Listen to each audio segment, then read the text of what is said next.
السلام علیکم ورحمۃ اللہ وبرکاتہ۔ الحمد للہ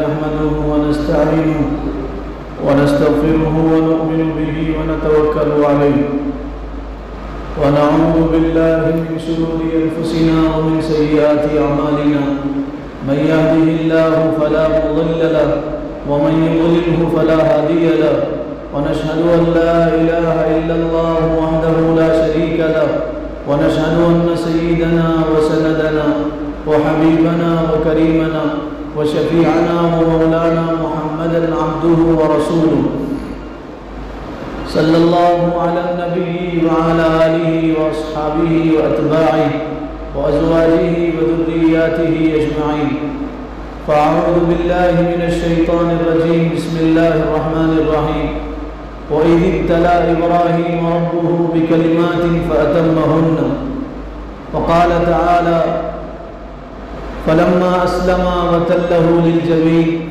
نَادَيْنَاهُ أَن يَا إِبْرَاهِيمُ قَدْ صَدَّقْتَ الرُّؤْيَا إِنَّا كَذَلِكَ نَجْزِي الْمُحْسِنِينَ وقال النبي صلى الله عليه وسلم أنا دعوة إبراهيم وبشرى عيسى عليه الصلاة والسلام او کما قال علیہ الصلاۃ والسلام۔ اللہ تعالیٰ نے جمعہ کی بابرکت گھڑیوں میں اپنے پاک بارگاہ میں حاضری کی توفیق عطا فرمائی۔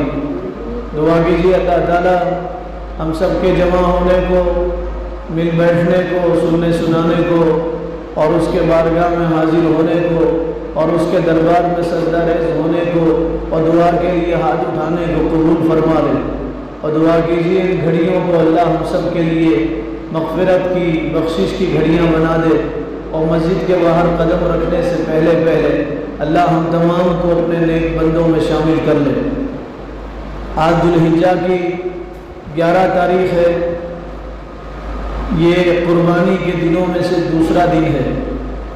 قربانی حضرت ابراہیم علیہ السلام کی یادگار ہے۔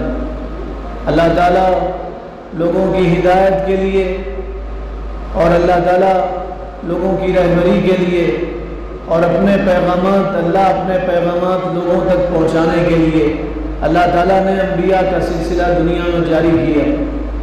بہت سارے نبی دنیا میں آئے، 1,24,000 انبیاء دنیا میں تشریف لائے۔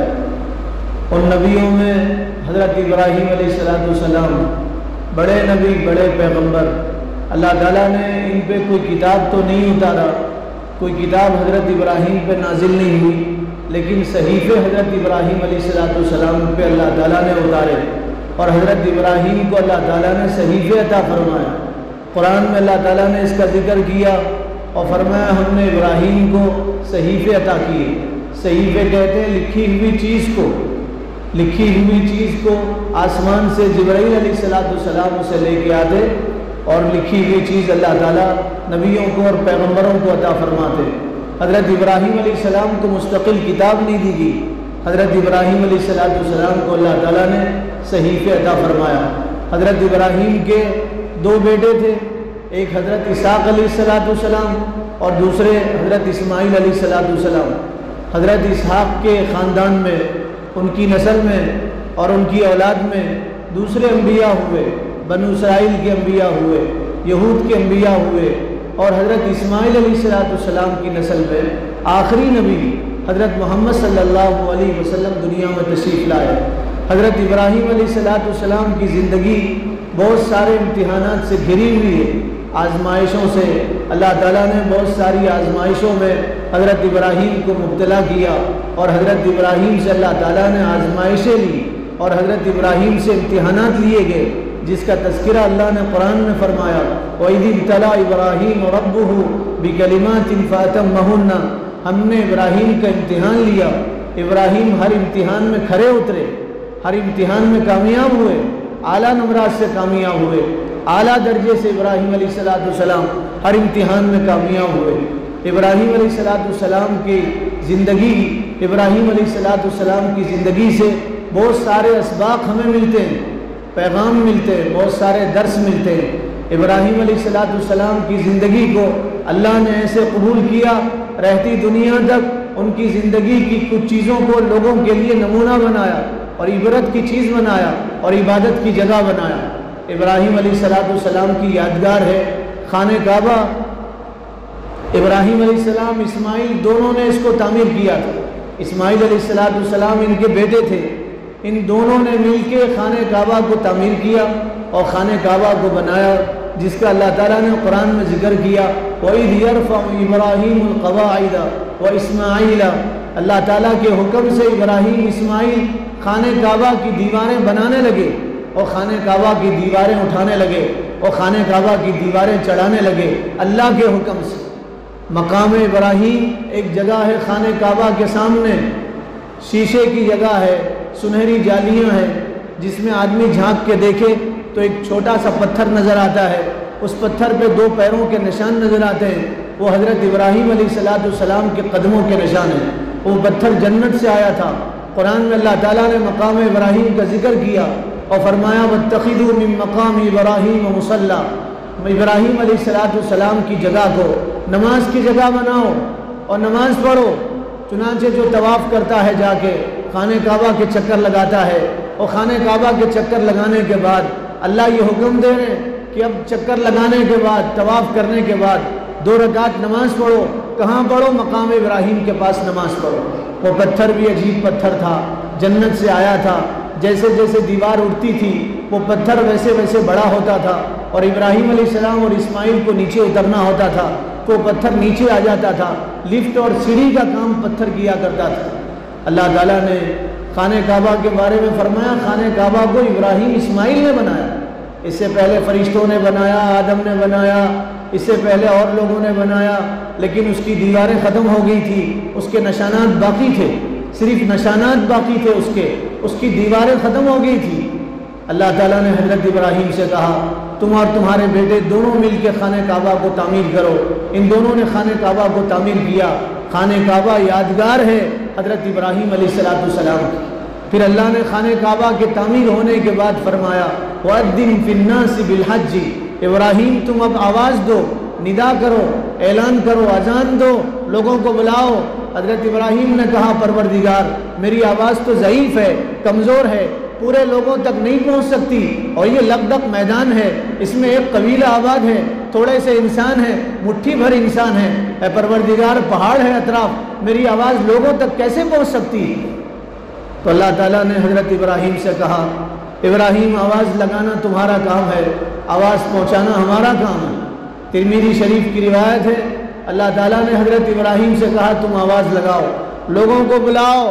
پھر دیکھو لوگ اونٹوں پہ آئیں گے، گھوڑوں پہ آئیں گے، خچروں پہ آئیں گے، دنیا کے کونے کونے سے آئیں گے، پیدل آئیں گے، لوگ چل کے آئیں گے، دوڑ کے آئیں گے، بھاگ کے آئیں گے، ہر اونچی جگہ سے آئیں گے، ہر نیچی جگہ سے آئیں گے، تم آواز دو، تمہارا کام آواز دینا ہے۔ حضرت ابراہیم علیہ السلام نے آواز دیا، پکارا لوگوں کو اور یوں کہا لوگوں اللہ کا گھر بن گیا ہے، اور یہ وہ اللہ کا گھر تھا جو سب سے پہلے تھا، سب سے پہلے دنیا میں اللہ کا یہی گھر بنا۔ ان اول بیت وضع للناس للذی ببکۃ مبارکا، اللہ فرما رہے پوری کائنات میں اللہ کا سب سے پہلا گھر۔ ان اول بیت وضع للناس، پوری کائنات میں اللہ کا سب سے پہلا گھر، اللہ تعالیٰ نے سب سے پہلے اس گھر کو بنایا۔ حضرت ابراہیم علیہ السلام نے جب بنایا، تعمیر مکمل ہوئی تو اللہ نے فرمایا ابراہیم آواز دو، لوگوں کو بلاؤ۔ خانہ کعبہ سب سے پہلی مسجد ہے، مسجد حرام کائنات کی سب سے پہلی مسجد ہے، بعد میں دوسری مسجدیں بنی، بعد میں بیت المقدس بنا، بعد میں مسجد حرام بنی، بعد میں اور مسجدیں بنی۔ اس لیے حضور نے فرمایا خانہ کعبہ، مسجد حرام یہ تمام مسجدوں کی ماں ہے، ماں۔ خانہ کعبہ تمام مسجدوں کی ماں ہے۔ جب قیامت قائم ہوگی تو پوری مسجدیں مسجد حرام میں ڈال دی جائیں گی اٹھا کے۔ آپ کی یہ لطیف پورہ کی مسجد اور بیدر کی مسجد اور کرناٹک کی مسجد اور ہندوستان کی مسجدیں اور پھر پورے دنیا کی مسجدیں اٹھا کر کے خانہ کعبہ میں ڈال دی جائیں گی۔ پوری دنیا کی مسجدیں مسجد حرام میں ڈال دی جائیں گی، خانہ کعبہ میں ڈال دی جائیں گی۔ ابراہیم علیہ السلام جب خانہ کعبہ کی تعمیر سے فارغ ہوئے تو انہوں نے لوگوں کو بلایا اور کہا لوگو اللہ کا گھر بن گیا ہے، اب تم آؤ خانہ کعبہ آؤ اور عبادت کرو اور اس کے گھر کا طواف کرو۔ اور حضرت ابراہیم نے یوں فرمایا پروردگار میں تیرے گھر کو پاک کرتا ہوں۔ اللہ نے حکم دیا گھر کو پاک کرو۔ کس سے پاک کرو؟ ظاہری گندگی سے اور باطنی گندگی سے پاک کرو۔ ظاہری گندگی یہ ہے مسجد میں کوئی پیاز کھا کے نہ آئے، حضور نے منع فرمایا۔ لہسن کھا کے مت آئے، حضور نے منع فرمایا۔ مسجد میں بدبودار چیز لے کے نہ آئے، حضور نے منع فرمایا۔ مسجد میں تھوکنے کو منع کیا گیا، مسجد میں استنجا کرنے کو منع کیا گیا۔ ایک صحابہ آئے رسول اللہ کے زمانے میں، اور بدو تھے اور گاؤں کے رہنے والے تھے، ان کو آداب نہیں معلوم تھے، مسجد میں آئے اور مسجد کے کونے میں پیشاب کرنے لگے۔ صحابہ دوڑے مارنے کے لیے اور صحابہ چیخنے لگے اور کہنے لگے یہ اللہ کا گھر ہے، اس میں گندگی نہیں کی جاتی اور اس میں نجاست نہیں کی جاتی۔ اللہ کے گھر کو اللہ نے پاک رکھنے کا حکم کیا۔ وَأَن طَهِّرَ بَيْتِيَ لِلطَّائِفِينَ وَالْعَاكِفِينَ وَالرُّكَّعِ السُّجُودِ۔ اللہ فرما رہے اللہ کے گھر کو پاک کرو طواف کرنے والوں کے لیے، رکوع کرنے والوں کے لیے، سجدہ کرنے والوں کے لیے۔ مسجد کو پاک رکھنا کس کی ذمہ داری ہے؟ لوگ کہتے ہیں مؤذن صاحب کی ذمہ داری ہے، یہ ناانصافی ہے، ظلم ہے۔ لوگ کہتے ہیں امام صاحب کی ذمہ داری مسجد کو پاک رکھنا، یہ بھی بڑا ظلم ہے اور بڑا بہتان ہے۔ مسجد کو پاک رکھنا کس کی ذمہ داری؟ صدر کی ذمہ داری؟ کمیٹی کی ذمہ داری؟ صدر سیکرٹری کی ذمہ داری؟ نہیں، ہر کلمہ گو مسلمان کی ذمہ داری ہے وہ اللہ کے گھر کو گندگی سے پاک رکھے، بدبو سے پاک رکھے۔ ہر مسلمان کی ذمہ داری مسجد میں جھاڑو لگانا، مسجد کی صفائی کرنا، مسجد میں کوئی غلط چیز دیکھے اس کو اٹھانا اور باہر پھینکنا۔ ایک صحابی آئے مسجد میں گندگی کرنے لگے، بدو تھے، آداب سے ناواقف تھے، گاؤں کے رہنے والے تھے۔ صحابہ دوڑے، حضور نے فرمایا ان کو مت چھیڑو، منع کرو۔ کہا رسول اللہ صلی اللہ علیہ وسلم نے ان کو اطمینان سے استنجا کرنے دو۔ جب وہ استنجا سے فارغ ہوئے تو آپ نے فرمایا اب اس پہ پانی ڈالو، اس مٹی پہ پانی ڈالو اور اسے پاک کرو۔ پھر اس صحابی کو حضور نے بلایا اور بلا کے فرمایا دیکھو یہ اللہ کا گھر ہے، اللہ کے گھر میں گندگی نہیں کی جاتی، اللہ کے گھر کو گندگی سے پاک کیا جاتا ہے، نجاست سے پاک رکھا جاتا ہے۔ حضور نے اتنے اچھے انداز میں سمجھایا، انہوں نے ارادہ کیا، انہوں نے وعدہ کیا اور کہا اللہ کے نبی میں کبھی بھی اللہ کے گھر کو ناپاک نہیں کروں گا۔ پھر وہ اپنی قوم کے پاس گئے اور اپنی قوم سے کہنے لگے جیتکم من عند خیر الناس، میں تمہارے پاس انسانوں میں سے سب سے بہتر انسان کے پاس سے آیا ہوں۔ وہ جھڑکتے نہیں ہیں، وہ ڈراتے نہیں ہیں اور وہ لوگوں کو زیادہ وعید نہیں سناتے، ان میں کوٹ کوٹ کے محبت بھری ہے، محبت سے لوگوں کو سمجھاتے ہیں۔ تو مسجد پاک کرنے کی جگہ مسجد کو کون پاک کرے گا؟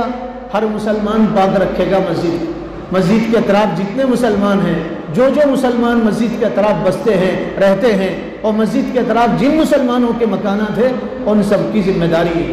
حضرت مولانا مفتی شفیع صاحب معارف القرآن میں حضرت نے لکھا ہے، میری تمنا ہے ہر مسجد میں فجر کی نماز کے بعد یا کسی نماز کے بعد معارف القرآن کا درس ہونا چاہیے۔ معارف القرآن تمام تفسیروں کا مجموعہ ہے، گلدستہ تفسیر ہے، تمام تفسیروں کا مجموعہ ہے۔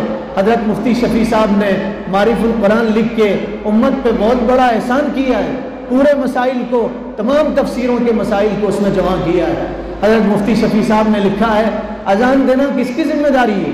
اذان دینا محلے کے ہر مسلمان کی ذمہ داری ہے۔ معارف القرآن اٹھا کے پڑھو، اس میں آپ کو یہ بات ملے گی، اذان دینا صرف مؤذن صاحب کی ذمہ داری نہیں ہے، اذان دینا ہر مسلمان کی ذمہ داری ہے۔ ہاں مسلمان کام کو جاتے ہیں، کوئی خدمت کرتا ہے، کوئی ملازمت کرتا ہے، کوئی تجارت کرتا ہے، کوئی زراعت کرتا ہے، وقت پہ نہیں آ سکتے تو پورے مسلمان مل کے ایک کو طے کرتے ہیں اور یہ کہتے ہیں بھئی ہم یہ فریضے کو انجام نہیں دے سکتے، اب تم رہو، تمہیں ہم نے فارغ کیا ہے، ہم تمہیں کچھ ہدیہ دیں گے، اب تم اذان دو، لوگوں کو نماز کے لیے بلاؤ۔ ہر مسلمان کی ذمہ داری۔ حضرت ابراہیم علیہ السلام نے جب خانہ کعبہ کو بنایا اور تعمیر کیا تو اللہ نے فرمایا تم لوگوں کو بلاؤ۔ حضرت ابراہیم نے کہا پروردگار میری آواز کمزور ہے، لوگوں تک نہیں پہنچ سکتی۔ اللہ نے فرمایا ابراہیم تمہاری آواز کمزور ہے لیکن پہنچانے والا تو طاقتور ہے، پروردگار ہے، ساری کائنات کو بنانے والا ہے، تمہاری آواز کو اللہ پہنچائے گا، تم اذان تو دو۔ حضرت ابراہیم علیہ السلام نے لوگوں کو بلایا۔ اللہ تعالیٰ نے ترمذی شریف کی روایت ہے اطراف کے پہاڑوں کو اللہ نے جھکایا تھا اور جھکا کے ان کی آواز اس وقت دنیا میں جتنے جاندار تھے، صرف انسان نہیں، جتنے جاندار تھے ہر جاندار تک حضرت ابراہیم کی آواز کو پہنچایا گیا۔ جو بچے ماں کے رحم میں تھے اللہ تعالیٰ نے ماں کے رحم میں ان کی آواز کو پہنچایا، جو ابھی ماں کے رحم میں نہیں تھے، جن کا وجود نہیں ہوا تھا، عالم ارواح میں تھے، اللہ تعالیٰ نے حضرت ابراہیم کی آواز کو عالم ارواح کے انسانوں تک پہنچا دیا تھا، اور جنہوں نے حضرت ابراہیم کی آواز پہ لبیک کہا تھا وہ بیت اللہ جاتے ہیں، وہ اللہ کے گھر کا سفر کرتے ہیں، وہ خانہ کعبہ کا طواف کرتے ہیں، وہ اللہ کے گھر کا دیدار کرتے ہیں، وہ مینا مزدلفہ میں حاضری دیتے ہیں، وہ صفا مروہ کی سعی کرتے ہیں۔ تو خانہ کعبہ یادگار ہے حضرت ابراہیم علیہ السلام، خانہ کعبہ کے سامنے مقام ابراہیم ہے، یہ بھی یادگار ہے حضرت ابراہیم علیہ السلام۔ صفا مروہ کو اللہ تعالیٰ نے شعار بنایا، شاعر اسلام میں سے اللہ تعالیٰ نے اس کو بنایا، یہ بھی حضرت ابراہیم ان کی بیوی کی یادگار ہے۔ حضرت ابراہیم کی بیوی ہاجرہ دوڑی تھی صفا مروہ پہ، ان الصفا والمروۃ من شعائر اللہ، اللہ تعالیٰ نے فرمایا جو حج عمرہ کرے گا قیامت تک کے، جب تک وہ صفا مروہ پہ نہیں دوڑے گا نہ اس کا عمرہ قبول ہوگا نہ اس کا حج قبول ہوگا۔ ہاجرہ دوڑی تھی، ہاجرہ کی ادا اللہ کو اتنی پسند آئی، ہاجرہ کی دوڑ اللہ کو اتنی پسند آئی، اللہ تعالیٰ نے قیامت تک امت محمدیہ میں اس کو سنت بنا کے جاری کیا، بلکہ علماء نے لکھا ہے صفا مروہ کی صحیح عمرہ کرنے والے کے لیے واجب ہے، صحیح چھوڑے گا تو دم دینا پڑے گا، صحیح چھوڑے گا اس کا نہ عمرہ ہوگا اس کا نہ حج ہوگا۔ صفا مروہ کی صحیح حضرت ہاجرہ کی یادگار ہے، زمزم حضرت ہاجرہ اور ان کے بیٹے اسماعیل کی یادگار ہے۔ زمزم جو خانہ کعبہ کے سامنے اور مقام ابراہیم کے سامنے، خانہ کعبہ اور مقام ابراہیم کے بیچ میں کنواں، آج سے 35 سال پہلے جو لوگ حج کے لیے جاتے تھے تو وہ اپنے ہاتھ سے زمزم کا پانی نکال کے پیتے تھے۔ کنواں تھا، کنواں نظر آتا تھا، کنواں تھا اور لوگ کنویں کے پاس نہاتے تھے، غسل کرتے تھے، اور لوگ کنویں کے پاس کپڑے دھوتے تھے، اسی کنویں سے وضو کرتے تھے، اسی کنویں کا پانی زمزم کا پانی پیتے تھے۔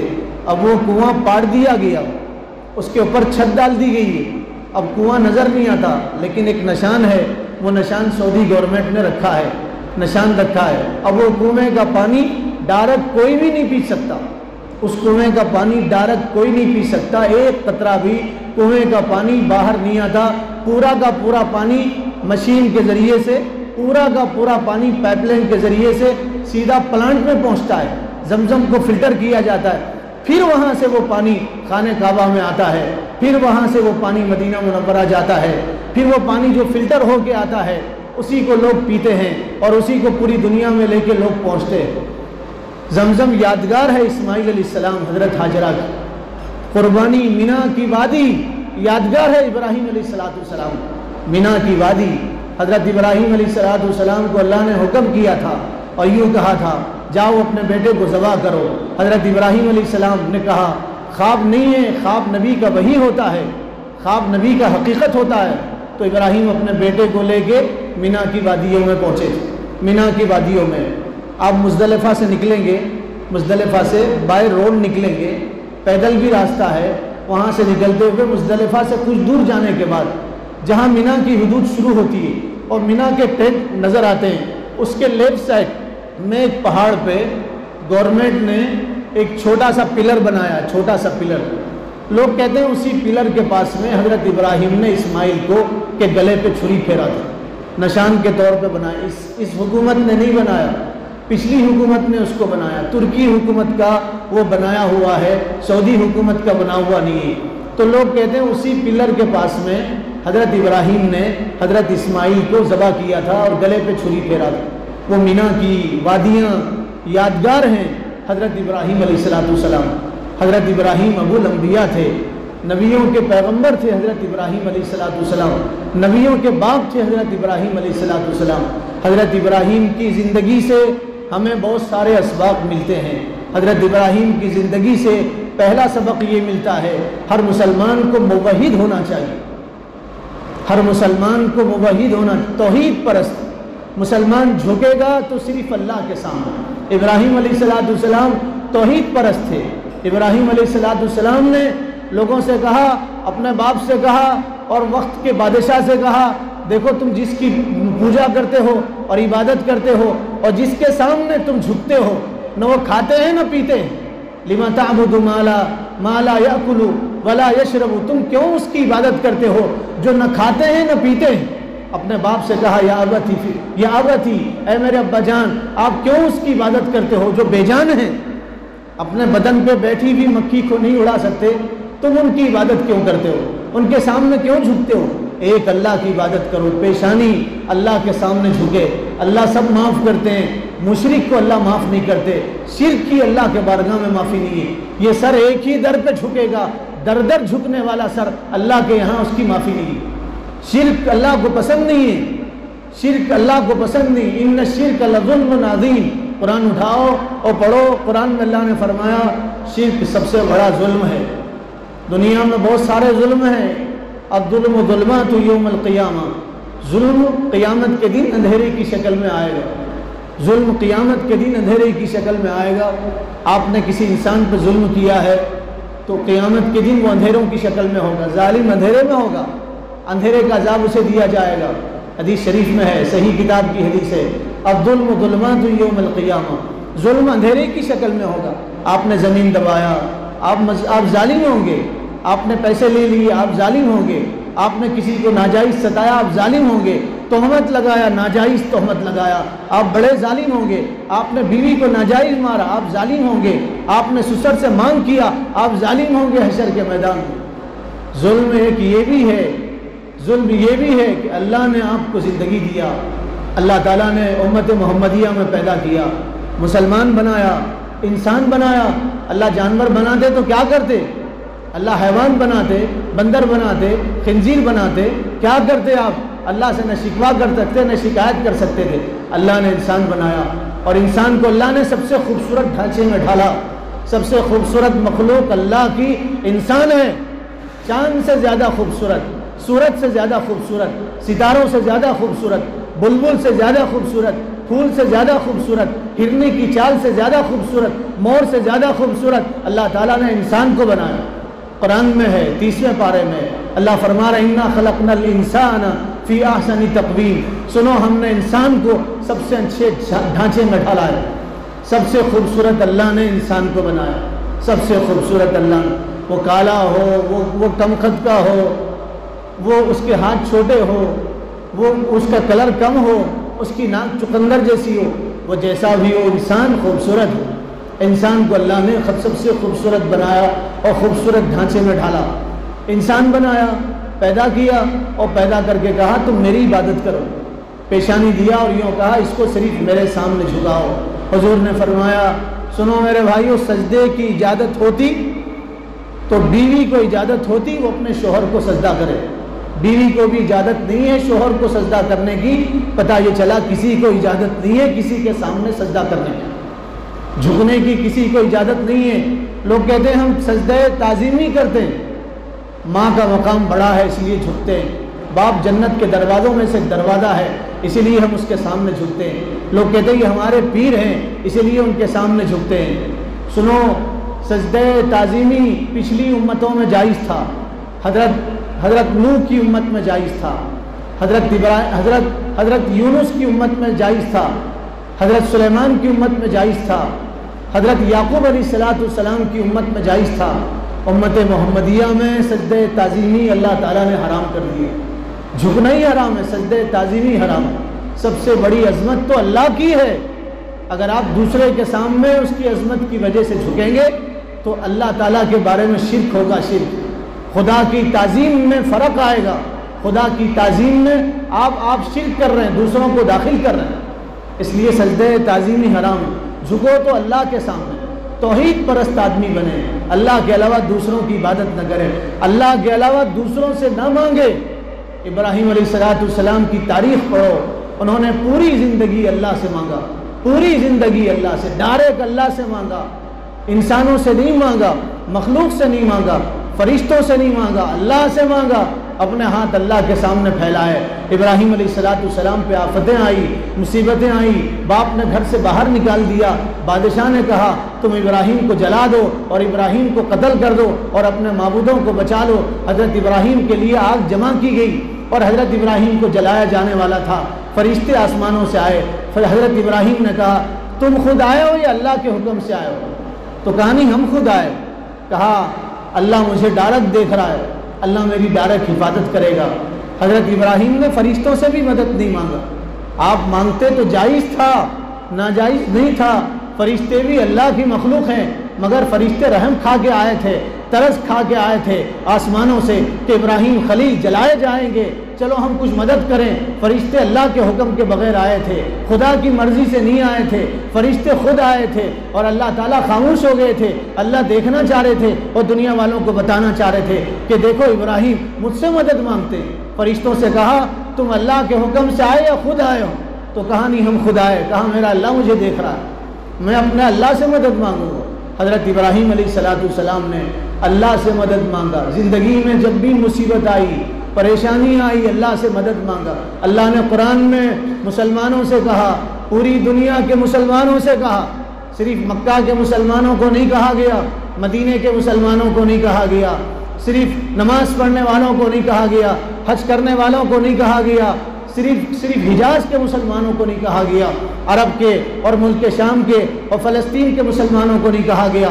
پوری دنیا کے مسلمانوں کو اللہ نے کہا اذا اصابتکم مصیبت، جب تم پہ کوئی مصیبت آئے تو رجوع ہو جاؤ اللہ کی طرف، رجوع ہو جاؤ اللہ کی طرف. مدد مانگو اللہ سے. کس سے مدد مانگو؟ اللہ سے. نماز پڑھو، اللہ سے مدد مانگو. اور کوئی مصیبت آئے تو تمہاری زبان پہ یہ نہ ہو اس نے کیا ہے، ڈاکٹر کے غلط انجیکشن کی وجہ سے میرا بچہ مر گیا، ڈاکٹر نے صحیح علاج نہیں کیا، اس کی وجہ سے میرا بچہ، اس کی گاڑی نے میرے بچے کو مارا اور اس لیے یہ مرا ہے، اور میرے رشتہ دار اس لیے مرے ہیں. نہیں، اللہ نے فرمایا جب تم پہ مصیبت آئے قالو، تو تم کہو انا للہ و انا الیہ راجعون. جو کچھ آیا وہ سب اللہ کی طرف سے آیا. حضرت ابراہیم سے اللہ نے کہا اسلم، ابراہیم سپرد ہو جاؤ. اسلام کے معنی ہے سپرد ہونے کی. مسلمان کس کو کہتے ہیں؟ مسلم کے معنی سلنڈر ہو جانا، سپرد ہو جانا، حوالے ہو جانا. حضرت ابراہیم سے اللہ نے کہا ابراہیم اسلم، تم سپرد ہو جاؤ. تو کیا کہا ابراہیم؟ قال اسلمت لرب العالمین، یا اللہ میں تو تیرے سپرد ہو گیا، تمام جہانوں کے پروردگار کے حوالے ہو گیا، میں تو تیرے سپرد ہو گیا، تیرے حوالے ہو گیا. مسلمان اللہ کے حوالے ہوتا ہے. یہ کہتا میرا کچھ نہیں ہے، سب اللہ کا. قل ان صلاتی ونسکی ومحیای ومماتی للہ رب العالمین. قربانی کا جانور ذبح کرنے سے پہلے یہ دعا سکھلائی گئی، انی وجہت وجہی للذی فطر السماوات والارض حنیفا وما انا من المشرکین. میں مشرک نہیں ہو سکتا، میں تو حنیف ہوں. حنیف کے کیا معنی؟ حنیف کے معنی ہے اللہ کے علاوہ دوسرے کو شریک نہ کرو. حنیف کے معنی اپنے دین پہ مضبوطی سے قائم رہو، یہ معنی ہے حنیف کے. آپ اپنے آپ کو مسلمان کہتے ہو، دوسروں کے سامنے جھکتے ہو تو تم مسلمان نہیں، تم حنیف نہیں ہے، تم ملت حنیف میں سے نہیں. اللہ تعالیٰ نے حضور سے فرمایا آپ کہو میں ملت ابراہیمی کا اتباع کرنے والا ہوں، میں ملت ابراہیمی کا اتباع کرنے والا ہوں. اور ابراہیم کی ملت کیا ہے؟ ابراہیم کی شریعت کیا ہے؟ حضرت ابراہیم کی شریعت یہ ہے وہ شرک سے بیزار ہے. حضرت ابراہیم شرک سے بیزار، بت پرستی سے بیزار. حضرت ابراہیم خدا پرستی کی دعوت دینے والے ہیں. تو تم یہ کہو یا اللہ ہم تو حنیف ہیں. حضرت ابراہیم سلیم دل لے کے آئے، قرآن میں ہے حضرت ابراہیم اللہ کے پاس سلیم دل لے کے آئے. سلیم دل کیا معنی؟ سلیم دل، سلیم دل یہ ہے کہ اس دل میں اللہ کے علاوہ کوئی نہ ہو، خدا رسول کی محبت کے علاوہ کسی کی محبت نہ ہو. اگر اللہ سے بھی محبت کے دعوے دار ہو اور دوسروں سے بھی محبت کے دعوے دار ہو تو یہ شرک ہے. شرک خدا رسول کے علاوہ کسی کی محبت. اسلمت لرب العالمین ہماری زبان سے نکلے میرا سب کچھ اللہ کا، میرا جینا اللہ کا، میرا مرنا اللہ کا، سب کچھ اللہ کا ہے. میرا اپنا کچھ نہیں، میرے بدن کا بال بھی میرا نہیں، ہمارا سب کچھ اللہ کا. حضرت ابراہیم کی سیرت کو میں نے گزشتہ بیان میں کہا، گزشتہ جمعہ میں 250 قرآن کی 250 آیتوں میں حضرت ابراہیم کی سیرت ہو. ان 250 آیتوں میں سے 125 آیتوں میں حضرت ابراہیم کی توحید بتائی گئی، حضرت ابراہیم کی دعائیں بتائی گئی کہ ابراہیم کس سے مانگتے تھے؟ اللہ سے مانگتے تھے. حضرت ابراہیم علیہ السلام اپنے بیوی اور بچے کو چھوڑ کے آئے میدان میں، لقدق میدان میں، صحرا میں، چتیل میدان میں، جہاں کوئی نہیں تھا وہاں چھوڑ کے آئے. ہاجرہ پوچھتی تھی کیوں چھوڑ کے جا رہے ہو؟ تو حضرت ابراہیم نے 3 میل کے بعد کہا اللہ کی مرضی سے چھوڑ کے جا رہے ہیں. بیوی واپس پلٹ گئی، حضرت ابراہیم چلنے لگے. جب کچھ پہاڑوں سے نیچے اترے تو حضرت ابراہیم نے دعا کیا اور یوں کہا یا اللہ میں میرے بیٹے کو میری بیوی کو ایسے میدان میں چھوڑ کے جا رہا ہوں جہاں درخت نہیں. ربنا انی اسکنت من ذریتی بواد غیر ذی زرع عند بیتک المحرم. یا اللہ میں اپنی بیوی کو اپنی ذریت کو اپنی اولاد کو اپنی اہل کو ایسی جگہ چھوڑ کے جا رہا ہوں جہاں کچھ نہیں ہے. وادی غیر ذی زرع ہے. علماء نے وادی غیر ذی زرع کا مطلب یہ لکھا ہے ایسی زمین جہاں پانی نہیں نکلتا ہے, ایسی زمین جہاں تلگا نہ ہو, ایسی زمین جہاں چیونٹی زندہ نہ رہتی ہو, ایسی زمین پہ چھوڑ کے جا رہا ہوں. یا اللہ میں تیرے حوالے کر کے جا رہا ہوں, تو ان کو روزی عطا فرما. ابراہیم کی دعا ہے یا اللہ ان کو روزی دے دے, یا اللہ ان کو نماز روزے کا پابند بنا دے, وہ تیری عبادت کریں تیری بندگی کریں. حضرت ابراہیم نے قدم قدم پہ اللہ سے مانگا. حضرت سارہ کو ظالم بادشاہ نے اپنی تحویل میں لیا اور برا ارادہ کرنا چاہتا تھا. تو حضرت سارہ نے دعا کیا یا اللہ یہ ظالم بادشاہ ہے, اس کی نیت خراب ہو گئی ہے, یا اللہ مجھ پہ غلط ارادہ رکھتا ہے, یا اللہ میری حفاظت فرما. حضرت ابراہیم قدم قدم پہ اللہ سے مانگتے تھے, اپنے ہاتھ اللہ کی بارگاہ میں پھیلاتے تھے. حضرت ابراہیم موحد تھے, توحید پرست تھے. رسول اللہ صلی اللہ علیہ وسلم جب معراج میں آسمانوں میں تشریف لے گئے, آخری نبی, امام الانبیاء, سید الانبیاء, سید الکونین, تاجدار مدینہ, جب معراج میں تشریف لے گئے تو آپ نے فرمایا, ترمذی شریف کی روایت ہے, میری ملاقات ابراہیم علیہ السلام سے ہوئی. حضرت ابراہیم علیہ السلام نے حضور سے فرمایا تم تو میرے بیٹے ہو اور نیک نبی ہو, تم میرے بیٹے ہو اور نیک نبی ہو. فرمایا میں تمہاری امت سے بہت پیار کرتا ہوں. حضرت ابراہیم اس امت سے بہت پیار کرتے تھے, کسی اور امت سے ابراہیم علیہ السلام پیار نہیں کرتے. فرمایا مجھے تم سے اور تمہاری امت سے بے پناہ پیار ہے, تم سے تمہاری امت سے بہت محبت ہے. حضرت ابراہیم علیہ السلام نے فرمایا اپنی امت کو جا کے کہو وہ اللہ کے علاوہ کسی کو شریک نہ کرے, شرک نہ کرے, توحید کی تعلیم دو اپنی امت کو, اور بتاؤ بت پرستی ملت ابراہیم میں بھی حرام تھی, تمہاری امت میں بھی بت پرستی حرام ہے. اپنی امت کو توحید کی تعلیم دو, اور جو ملت ابراہیمی سے ہٹے گا وہ جاہل ہوگا, وہ گمراہ ہوگا. جو ملت ابراہیمی سے ہٹے گا وہ جاہل ہوگا, وہ گمراہ ہوگا. حضرت ابراہیم کوٹ کوٹ کے ان کے اندر توحید بھری ہوئی تھی. انسانیت کو آپ نے وحدانیت کی دعوت دیا, اللہ کی طرف بلایا, شرک سے بیزاری کا اظہار فرمایا, کہا ایک اللہ کو پکارو, ایک اللہ کے سامنے جھکو, ایک اللہ سے مانگو. اللہ نے قرآن میں مسلمانوں سے کہا ادعونی استجب لکم, مجھ سے مانگو میں دینے والا ہوں, میں میرے علاوہ کوئی نہیں دے سکتا. ادعونی استجب لکم, میں دینے والا ہوں, میں تمہارا رب ہوں, ہاتھ میرے سامنے پھیلاؤ. انی اقرب الیہ من حبل الورید, تمہارا باپ تمہارے اتنے قریب نہیں ہے, تمہاری ماں تمہارے اتنے قریب نہیں ہے, تمہارے پیر مرشد تمہارے اتنے قریب نہیں ہے. جتنا میں قریب ہوں سب سے زیادہ میں قریب ہوں, تم سے زیادہ تمہارے قریب میں ہوں, تمہاری ہر پکار کو سنتا ہوں, مجھے پکارو میں دینے والا ہوں. انی اقرب الیہ من حبل الورید. اللہ نے فرمایا جو اللہ کے علاوہ دوسروں کو پکارتے ہیں ان کا ٹھکانہ جہنم ہے. قرآن پڑھو تو پتہ چلے گا, قرآن میں ہے اللہ کے علاوہ دوسروں کو پکارتے ہیں ان کا ٹھکانہ جہنم.